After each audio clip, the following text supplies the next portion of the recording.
Masasabi ko na I had a great experience with APC.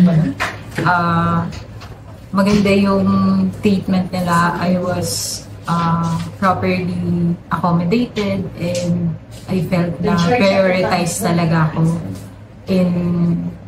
when it comes to handling my documents and fulfilling the requirements. Happy naman ako sa outcome kasi coming from a different agent, sobrang nakita ko talaga na different yung treatment nila sa akin dito.